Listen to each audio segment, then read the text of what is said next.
Hello students, आज मैं आपको क्लास 9 का चैप्टर 12 स्टैटिस्टिक्स का असर्शन और रीजन वाले क्वेश्चन बता रहा हूँ। इससे पहले हमने सारे चैप्टर कंप्लीट कर दिए हैं, हर एक क्वेश्चन कंप्लीट कर चुके हैं हम, ठीक है। और साथ में वन शॉट और इंट्रोडक्शन वीडियो भी डाली हूँ। अगर आपको कहीं पर भी प्रॉब्लम है तो प्लीज़ प्लेलिस्ट में जाकर चेकआउट करें, सबकी प्लेलिस्ट बनी हुई है।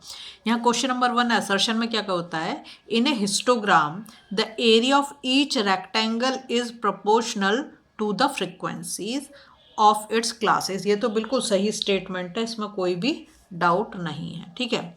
रीजन में क्या बोल रहा है, in a histogram the length of heights of rectangle are proportional to the frequency. ये बिल्कुल गलत स्टेटमेंट है, ठीक है।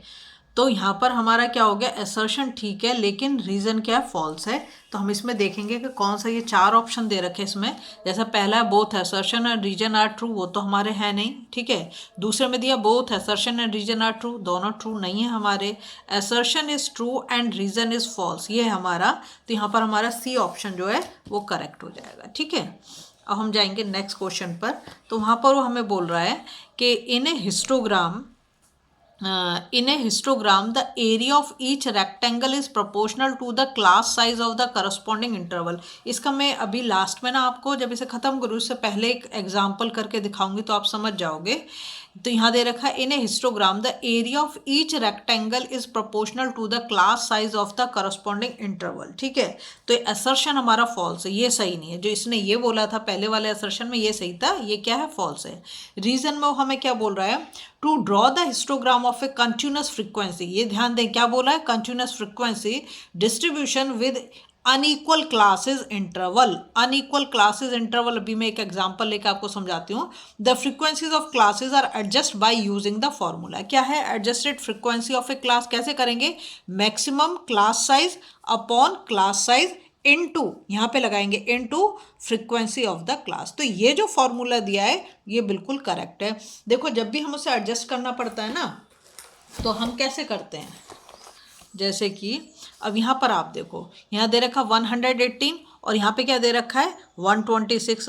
तो इसकी लोअर लिमिट से हम ये, और फिर यहाँ पे 127, तो कंटिन्यूस तो नहीं हुआ, क्या हो गया, कंटिन्यूस नहीं है। इसे कंटिन्यूस हमें बनाना होगा तो हम क्या करेंगे, इससे 0.5 माइनस करेंगे और इसमें हम 0.5 ऐड कर देंगे, ठीक है, समझ में आ रहा है। तो इस तरीके से हम इसको कर सकते हैं, तो यहाँ पर वो ही करा जाएगा, ठीक है।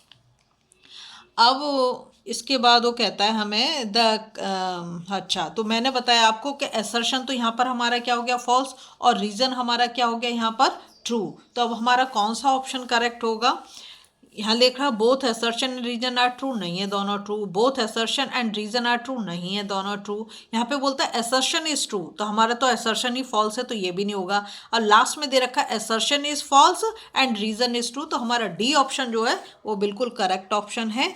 तो हम इसमें डी ऑप्शन को क्या करेंगे, टिक कर देंगे, ठीक है। फिर हम जाएंगे नेक्स्ट क्वेश्चन पर। उसमें दे रखा है हमें to draw the histogram of a continuous frequency distribution when class marks of class interval are given। दोनों चीज़ दे रखा है, क्लास मार्क आप जानते हो कैसे निकालते हैं, जो हमारा लोअर और अपर दोनों को हम ऐड करेंगे और 2 से डिवाइड कर देंगे तो हमारा क्लास मार्क निकल के आ जाता है। It is assume that the frequency corresponding to the class mark A is spread over the interval A, और यहाँ लिखा है -h/2 to a plus h/2। जैसे मैंने अभी तुम्हें बताया था कैसे एडजस्ट करते हैं, where h is the jump from the one value to the other, ठीक है।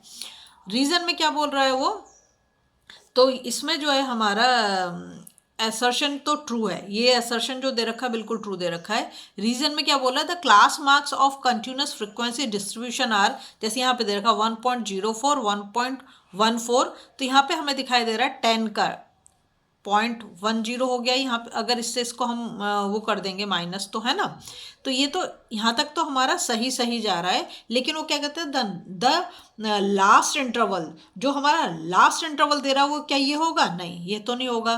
तो इसमें हमारा क्या हो गया, असर्शन तो हमारा ट्रू है लेकिन रीजन क्या फॉल्स है। तो हम देखेंगे कौन सा ऑप्शन हमारा ठीक बैठेगा। पहले में दिया है both assertion and reason are true, वो तो नहीं है, ठीक है। फिर देखा both assertion and reason are true, नहीं है हमारा। फिर कहता है assertion is true and reason is false। बिल्कुल सही, मैंने बताया assertion तो क्या है यहाँ पर true है, लेकिन जो reason दे रखा है वो क्या false है, तो हमारा C ऑप्शन जो है इसमें करेक्ट हो जाएगा। ठीक है, नेक्स्ट क्वेश्चन देखो यहाँ पे दे रखा है the graphical representation of frequency distribution. यहाँ मार्क्स दे रखे हैं 0 से 20, 20 to 40, 40 to 60 और 60 to 100।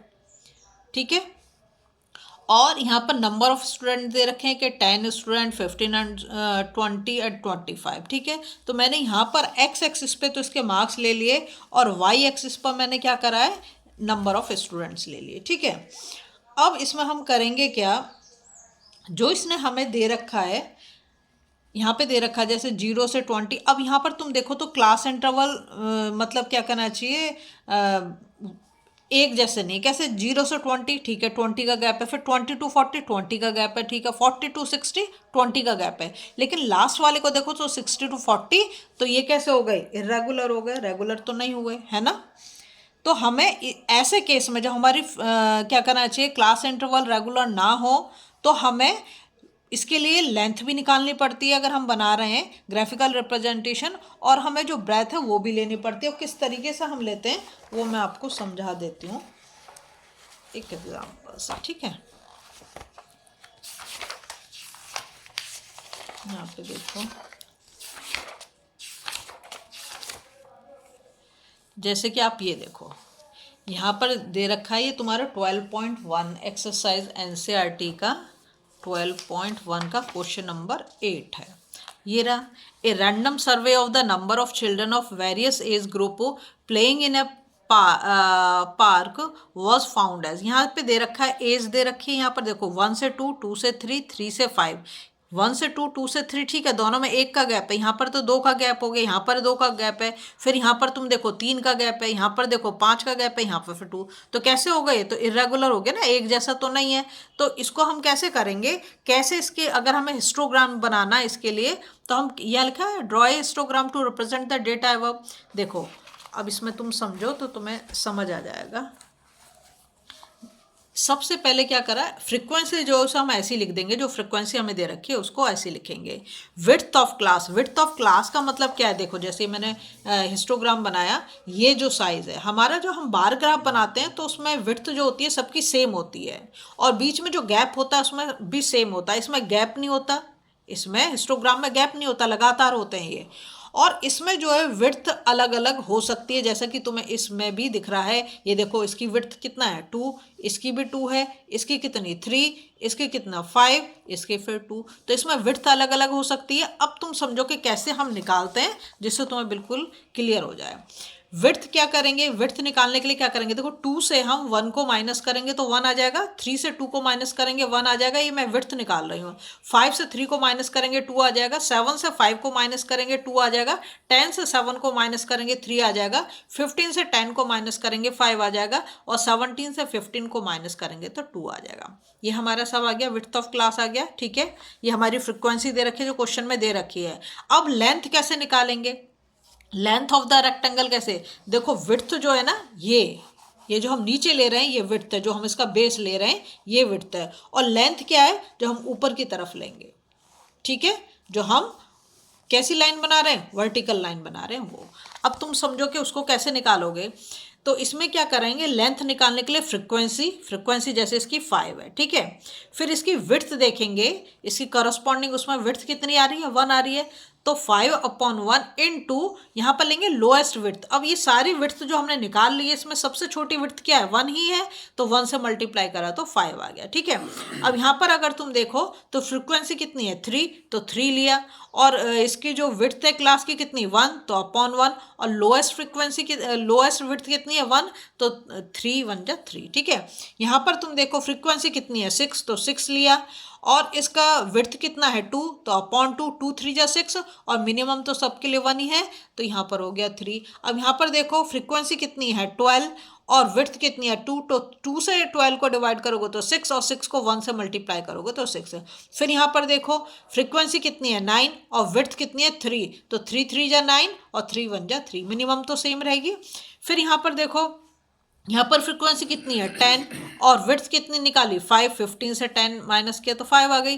5 से इसको डिवाइड करेंगे 2, 2 1 जा 2 हो जाएगी। यहाँ पर हमारी फ्रीक्वेंसी कितनी 4 और विड्थ कितनी है 2, 2 2 जा 4, 2 1 जा 2। समझ में आया? तो लेंथ कैसे निकालनी है, लेंथ क्या हमारी, अब यहाँ पर तुम देखो तो तुम्हें बिल्कुल क्लियर हो जाएगी पिक्चर। देखो जैसे हमारा फर्स्ट वाला है 1 2, ये रहा हमारा एज इन ईयर्स 1 2, ठीक है। अब इसकी जो हमें विड्थ लेनी है, विड्थ तो हमें ये लेनी है, ये जो हमने निकाली है, इस मतलब अपर लिमिट से लोअर लिमिट को माइनस करके जो आ रहा है वो हमारी विड्थ है। तो यहाँ पर 1 आ गई, ये मैंने 1 ही लिया 1 से 2 के बीच में। और इसकी जो लेंथ होगी, लेंथ ऑफ द रेक्टेंगल 5, तो देखो मैं ऊपर कितना गई हूँ 5 गई। समझ में आ रहा है तुम्हें, कितने गई हूँ 5 गई हूँ। समझ में आ गई बात? तो ऐसे हम इसकी दूसरे वाले केस में देखो विड्थ कितनी है 1 और लेंथ कितनी है 3, तो मैं 3 तक गई। फिर देखो 3 to 5 में जो है वो विड्थ कितनी है 2 और लेंथ कितनी है 3, तो मैं 3 तक चली गई। यहाँ पर देखो फिर इसमें जो विड्थ हमारी कितनी है 2, तो 5 से 7 2 विड्थ हो गई। लेंथ कितनी है 6, तो 6 तक चले गए हम, है ना। फिर 7 से 10, 7 से 10 में इसकी विड्थ कितनी आ गई 3 आ गई और लेंथ भी कितनी है 3 है, ठीक है। फिर नेक्स्ट पे हम गए तो यहाँ पर देखो जो नेक्स्ट है हमारा 10 to 15 है, 10 to 15 तो 5 हो गया ये, तो विड्थ तो हमने ले ली कितनी 5 और लेंथ कितनी निकाली 2, तो ऊपर हम 2 गए।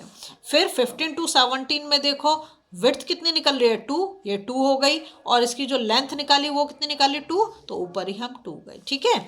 इस तरह से हिस्टोग्राम में जो आपकी जो विड्थ आती है वो जरूर नहीं है सेम आए, अलग अलग आए, तो उसको हमें निकालना पड़ेगा। कैसे केस में, जब हमारे जो क्लास इंटरवल हो रेगुलर ना हो तब, ठीक है। तो इस तरीके से हम इसको कर लेंगे। तो अब इसमें आप देखो ये जो है हमारा, ठीक है, इसमें क्या करेंगे देखो असर्शन में उसने हमें जो दिया और यहाँ पर ये मैंने फिगर भी बना रखी है ना। तो इसमें हमारा असर्शन क्या है ट्रू, असर्शन क्या है इसमें ट्रू दे रखा है, ठीक है। अब हम जाएंगे रीजन पर। तो रीजन में क्या कह रहा है, इन्हें histogram the areas of rectangle are proportional to the frequency, ठीक है। तो हमारा जो रीजन दे रहा है वो क्या दे रहा है, फॉल्स दे रखा है ना। रीजन क्या है फॉल्स और असर्शन क्या है ट्रू, तो कौन सा वाला ऑप्शन ठीक होगा। तो यहाँ दे रखा both assertion reason are true, नहीं है। Both assertion reason are true, नहीं है। Assertion is true and reason is false, तो ये हमारा सी वाला सही है, तो हम सी को करेक्ट कर देंगे, ठीक है। अब एक और लास्ट क्वेश्चन आप देखो ये लास्ट क्वेश्चन है। तो इसमें असर्शन में दे रखा है the mean of 15 number is 25, जो हमें बोला कितना नंबर बताया 15 नंबर है और हमारा जो मीन निकाल के दिया कितना 25 दे रखा है, ठीक है। और कहता है if 6 is subtracted from each number, हर एक नंबर से जो 15 नंबर है उनमें से सबसे हमें 6 को माइनस करना है और न्यू नंबर जो आएगा मीन का वो आएगा 19। तो सबसे पहले तो हम इसका टोटल निकाल लेते हैं। कैसे निकालेंगे, 25 को 15 से हम अगर मल्टीप्लाई करें तो हमारा आ जाएगा 375। तो ये हमारा क्या हो गया, ये तो हमारा आ गया टोटल, ठीक है। टोटल हमारा ये हो गया, तब हमारा ये बैठेगा 375। लेकिन वो हमें बोल क्या रहा है कि हर एक नंबर से 6 को माइनस करें। तो हमारा जो टोटल है ना, मतलब 15 नंबर है, 15 से हम 6 को मल्टीप्लाई कर देंगे। 15 नंबर है, हर एक नंबर से 6 हम माइनस करेंगे तो टोटल कितना माइनस करना पड़ेगा 90 हो गया। तो जो हमारा टोटल आया 375, उससे हम 90 को माइनस कर दें तो ये हो गया 5 और 17 से अगर हम 9 को माइनस करते हैं तो हमारा आएगा 8, ठीक है। और यहाँ पर हो जाएगा 285 आ गया। अब हम इसको करके देखते हैं। 285 को अगर हम 15 से डिवाइड करें तो क्या आएगा। तो देखो यहाँ पे हम करके ही देख लेते हैं इसको। 15 1 जा 15 और 8 से 5 गया तो कितना हो गया 3 हो गया और 2 से 1 गया 1 और ये 5 और 15 9 जा 135 है ना। तो हमारा आंसर कितना आ जाता 19 आ जाता। मतलब मीन जो निकल के आ रहा है, न्यू मीन क्या निकल के आ गया 19। तो देखो उसने तो यही बोला है ना, the mean of 15 number is 25 if 6 is subtracted from each number the mean of new number is 19। मतलब असर्शन तो हमारा ट्रू प्रूव हो जाता है, ठीक है। अब वो हमसे क्या बोल रहा है, कि रीजन दे रहा है mode is equal to thrice of median minus twice of mean, ये हमें बोल रहा है। ये एक फॉर्मूला तो होता है हमारा, लेकिन क्या ये इसको करेक्ट एक्सप्लेन कर रहा है? नहीं कर रहा है, क्योंकि इसमें तो ये नहीं हमें बताना ना। तो देखो अब इसमें से कौन सा है, मतलब हमारा एसर्शन ठीक है, रीजन भी ट्रू है, लेकिन करेक्ट एक्सप्लेनेशन नहीं दे रहा। तो ये हो गया both assertion and reason are true, हाँ दोनों ट्रू हैं। And reason is the correct explanation, नहीं, करेक्ट एक्सप्लेनेशन नहीं दे रहा, तो ए तो नहीं हो सकता। फिर कहता है both assertion and reason are true, हाँ दोनों ट्रू हैं, but reason is not a correct explanation of the assertion, ये बिल्कुल सही है। तो हमारा बी ऑप्शन यहाँ पर करेक्ट हो जाता है। अगर आपको वीडियो पसंद आ रही है ना, प्लीज लाइक शेयर सब्सक्राइब कर दें, फॉलो जरूर करें।